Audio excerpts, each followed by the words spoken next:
Armé de sa sonde, Michael s'apprête à analyser l'eau du canal de Bruxelles, un peu suspicieuse. On voit qu'il y a un bloom de quelque chose, hein. Il se passe une explosion de, voilà, sans doute d'algues vertes dans le canal. Des algues remarquables en quantité ces derniers jours, une couleur verdâtre et même des poissons morts, des images qui peuvent surprendre, mais rien d'inquiétant pour le gestionnaire du port. Le phénomène est naturel et difficile à contrer. Plus l'eau est chaude, moins elle est saturée en oxygène et donc moins il y a d'oxygène pour les poissons. Les poissons doivent respirer et donc un manque d'oxygène malheureusement favorise aussi la mort des poissons.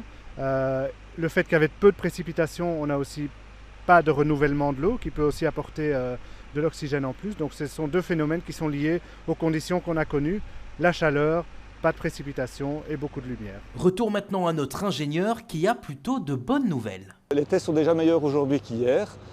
Hier, on pouvait craindre qu'on commençait un bloom de cyanobactéries vu les tendances, mais là, on est totalement redescendu.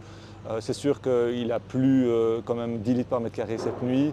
Les températures sont rafraîchies, donc ça va naturellement calmer le processus. Pas de cyanobactéries qui pourraient relâcher des toxines dans l'eau. Pour contrer leur apparition, des systèmes existent comme ces îlots fleuris, mais pour l'association City to Ocean, il faut s'attaquer à un autre potentiel facteur, les déversoirs.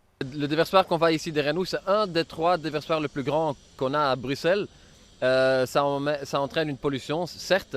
C'est difficile à dire si la pollution des déversoirs d'arrachage est directement liée avec la prolifération des algues. Et c'est tout ce qu'on chasse par la toilette qui arrive ici dans le canal, mais aussi dans les égouts, il y a plein de déchets, parce que les avaloirs de rue reprennent aussi plein de déchets qui coulent avec la pluie dans l'avaloir, dans l'égouttage. Si le lien de causalité n'est pas établi, City to Ocean lance une campagne pour mieux capter les eaux de pluie. D'ici là, le canal devrait retrouver son aspect normal dans les prochains jours.